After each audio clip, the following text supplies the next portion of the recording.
Retour sur le plateau de la Blend TV pendant Blend Web Mix avec quand même un invité de marque avec moi, Stéphane Distinguin. Bonjour. Bonjour Guillaume. Tu es président fondateur de Faber Novel et président de Cap Digital. Et puis tu es surtout un personnage des écosystèmes web, puisque tu as évoqué parmi l'un des premiers ce terme-là. Alors sur l'écosystème parisien, tu as beaucoup œuvré, notamment autour de Silicon Sentier, des cantines.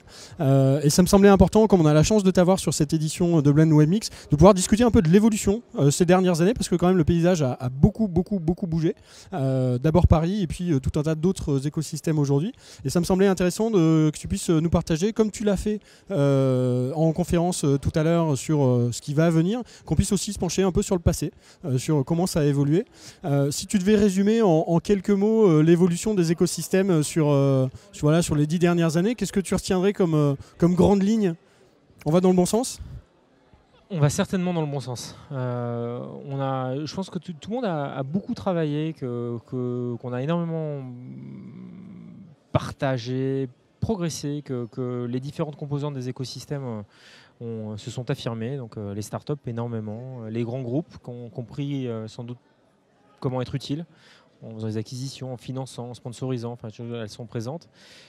S'il y a peut-être un bémol, c'est celui de la relation avec la recherche, qui à mon avis a été peut-être sur ces 10 dernières années celle qui a moins avancé que les autres. Donc c'est peut-être un de mes regrets aujourd'hui, c'est de peut-être avoir à réinvestir ce sujet, celui de la recherche appliquée, mais aussi la recherche qui permet d'avoir le coup d'avance, ce qui est peut-être un de nos sujets aujourd'hui. C'est-à-dire que si je regarde à 15 ou 20 ans, on avait peut-être un petit peu plus de fer au feu pour avoir des leaders internationaux. Aujourd'hui, on s'est peut-être un peu trop habitué à être en deuxième division, ce qui est, et je nous invite tous à avoir un petit surcroît d'ambition. Je pense qu'on peut être plus ambitieux maintenant.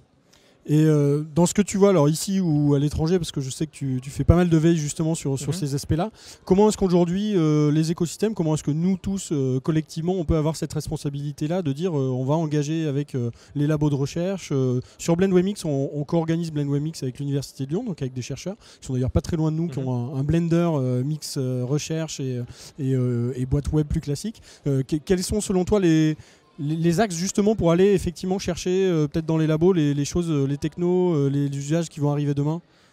Alors, pour le coup, je n'ai pas de solution immédiate parce que les recettes que j'ai pu envisager à l'époque, la cantine, les barcamps il y a 10 ans maintenant, tous ces formats sont des formats qui n'ont pas fonctionné dans ce milieu. Donc si on a vu la solution, on ne s'en serait pas privé jusqu'à aujourd'hui. Donc je pense qu'il faut déjà réussir à tirer par l'exigence. Je pense que la bonne recherche est une recherche qui est extrêmement exigeante. Il faut quand même aussi souligner que les laboratoires les meilleurs aujourd'hui travaillent déjà avec les meilleurs dans le numérique. Donc pour moi, le sujet est peut-être un petit peu plus aux entreprises de faire l'effort de remettre de la recherche, d'essayer d'avoir un coup d'avance du technologique.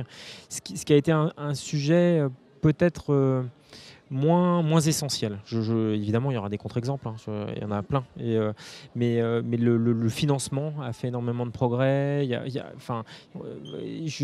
relation avec les investisseurs, je le disais à l'instant, la relation avec les grands groupes. Mais là, je pense qu'il faut être plus exigeant mutuellement et que ça passe par le fait de se rencontrer, mais ça se passe aussi par avoir des projets qui sont des projets tout simplement beaucoup plus ambitieux.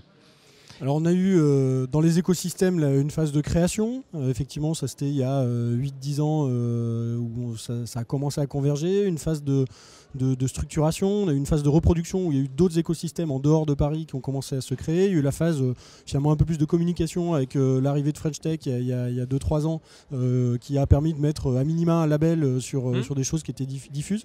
Pour toi c'est quoi le prochain enjeu des écosystèmes? L'international.